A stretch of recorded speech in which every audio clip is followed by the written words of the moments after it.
বাইরের খবর। চীনে মুসলিম জাতিগোষ্ঠী অধ্যুষিত উইঘুর অঞ্চল সিচিয়াং প্রদেশটিতে বাস করে আরো 16টি জাতিগোষ্ঠীর মানুষ। তবে তাদের বৈচিত্র্যকে অক্ষুণ্ণ রেখে মূল ধারায় নিয়ে আসতে কাজ করছে চীন সরকার। এছাড়াও সাংস্কৃতিক মেলবন্ধন বিশ্ব দরবারে পৌঁছতে আমন্ত্রণ জানানো হয় পর্যটকদের। চীন থেকে মোর্শেদ হাসিবের একটি রিপোর্ট। সারি সারি পর্বতমালা আর মেঘ পেরিয়ে পৌঁছতে হয় চীনের দক্ষিণ পশ্চিম প্রদেশ সিচিয়াংয়ের রাজধানী উরমুচিতে। হঠাৎ করে দেখলে মনে হতে পারে শুভ্রতার শহর। মূলত বছরের এই সময়টিতে প্রদেশের বেশিরভাগ এলাকায় ঢাকা থাকে বরফে।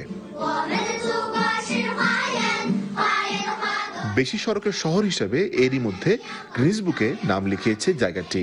এখানে বাস করেন মুসলিম উইঘুর সম্প্রদায় সহ অন্তত 17টি জাতিগোষ্ঠীর মানুষ।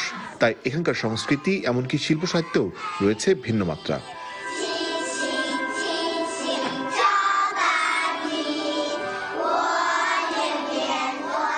বর্তমানে এই প্রদেশের সব জাতিসত্তার মানুষকে এক ছাদের নিচে আনার চেষ্টা করছে চীন। উদ্দেশ্য, মূলধারা থেকে যেন পিছিয়ে না পড়ে ওই মানুষগুলো। শুধু তাই নয়, এখানকার সাংস্কৃতিক ঐতিহ্য বিশ্ব দরবারে তুলে ধরতে আমন্ত্রণ জানানো হয় পর্যটকদের। তারই ধারাবাহিকতায় চীনের কমিউনিস্ট পার্টির আমন্ত্রণে বাংলাদেশের 8 সদস্যের একটি প্রতিনিধি দল সফর করেন উরমুচির এই শহরতলি।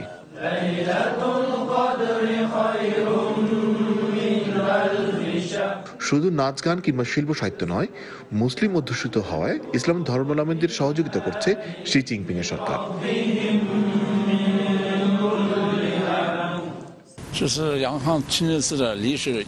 125 বছরের পুরনো এই মসজিদে প্রতিদিন আনুমানিক 3000 মানুষ নামাজ পড়েন।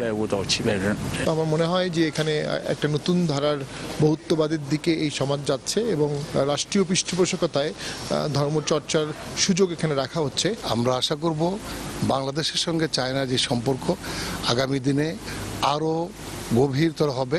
2016 সাল থেকে চাইনিজ গভর্নমেন্ট এদেরকে দেওয়ার জন্য, বুস্ট আপ করার জন্য তারা স্কুল খুলেছে, কমিউনিটি সেন্টার খুলেছে। সো ইন মাই অপিনিয়ন, আমি যেটা মনে করছি আর কি, যে তারা মুসলিমদেরকে কিছুটা প্রমোট করার চেষ্টা করছে। বাংলাদেশের প্রতিনিধি দলের মতে চীনের এক অঞ্চল এক পথ কর্মসূচির সঙ্গে সঙ্গে দরকার সাংস্কৃতিক আদান প্রদানও, যাতে আরো গভীর হবে উভয় দেশের সম্পর্ক। শি জিনপিং এর বাংলাদেশ সফরের মধ্যে দিয়ে বাংলাদেশ ও চীনের সম্পর্ক পেয়েছে নতুন মাত্রা। সেই মাত্রাকে এগিয়ে নিয়ে যেতে এমন সফর সামনের দিনে আরো কাজে লাগবে। মোর্শেদ হাসিব, চ্যানেল 24, উরমুচি, চীন।